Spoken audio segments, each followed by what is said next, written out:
Things Delmarva with Ashley James. Good morning, I'm Ashley James and you're watching Good Things Delmarva, a show where we take a look at all the great things happening in your area. Well, the third annual Free to Breathe Lung Cancer 5K Run and Walk and is heading back to Lewis, Delaware. Here to tell us more about it is the local event chair, Brian Brubaker, who is no newcomer to our show. Absolutely. Thanks so much for being back. Thanks for having me again. Well, like I just said, the third annual Free to Breathe Run and Walk is headed back. How excited are you about this? I'm excited. I'm really happy to be bringing the race back to the entire Delmarva area, back to Lewis at Cape Henlopen High School, and just excited to be in our third year. Yeah. How has this event grown?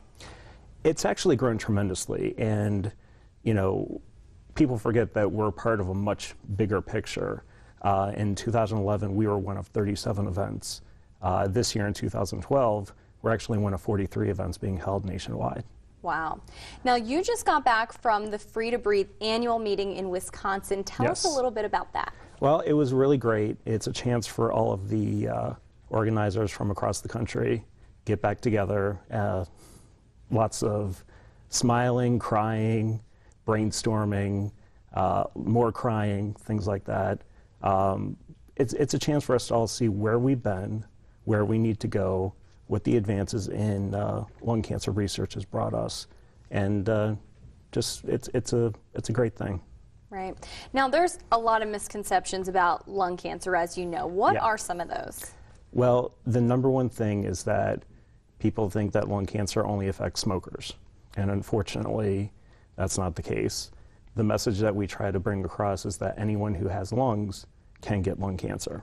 Right. Do you think that affects some of the donations or people who want to help? Because some, you know, if you're against smoking, you might not want to help because that's embedded in your mind that this only affects smokers. In my opinion, I think that does have a little bit of an effect on it. I just think that people, you know, feel that there's a stigma attached to it, and people don't talk about it. And that's the number one reason why Free to Breathe, you know, is what it is. We encourage people to come out and to feel safe at one of our events and feel like they're not going to be judged because, you know, cancer is cancer. No one deserves it.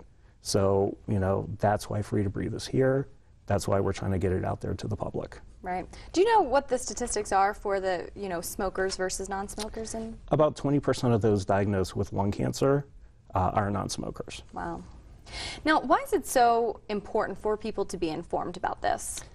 Well, because it affects so many people. It's the number one cancer.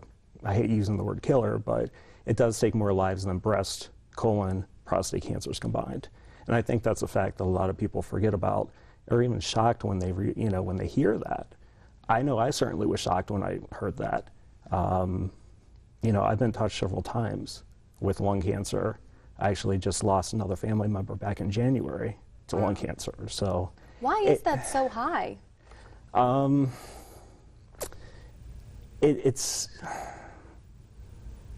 there's just it's one of those things that it just affects so many people. Right. I can't tell you why, unfortunately, right. But it does happen more, you know, than you would think. Right. Now, what is the National Lung Cancer Partnership doing to fight lung cancer? Well, a lot of our programs like Free to Breathe, they do fund programs like our research, education, and awareness programs. You know, last year, Free to Breathe was happy to bring over $2.1 million to the partnership, and that all went to education and awareness programs and research. But you know what? 2.1 million sounds like a lot of money, but unfortunately, in research is very expensive. Right. You know, that's a drop in the bucket, and there's a lot more that we need to do. Well, tell me a little bit more about this race. What can people expect when they come out there that day? Well, we're happy we have a returning special guest this year. Her name is Ashley James. You might know her. We're happy to have you back again as MC. Happy to be back. You know, a lot of what we had last year, and I'm sure you remember. It was a lot of fun. It was a beautiful August day. You know, come out early first thing in the morning, walk, run, do whatever you need to do. And we actually get done early enough to where you can enjoy the rest of the day. And it's for everyone, right? Exactly. Kids, adults, it's a family event. It's a family event. Like I said, it's a great place for everyone to come together as a community to show your support, Right. you know, in this fight. How can people register for the event? 2 websites you can go to. Okay.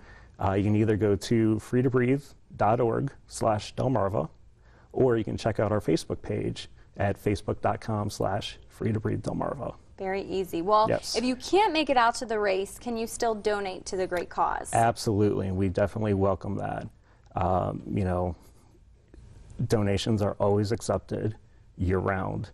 You can donate directly to freetobreathe.org, or you can go to the National Lung Cancer Partnership website to donate. And how is the money used that they will donate? That money goes directly to the partnership's research, education, and awareness programs. Of the money I spoke of earlier, we actually were happy to fund 8 research grants last year. Wow. And these are young researchers just coming out of college, starting their career, and donating to lung cancer. Well, it's a great cause, so make sure you register, and thank you so much for being back. Thank you. Stay with us. We have much more coming up on Good Things Delmarva.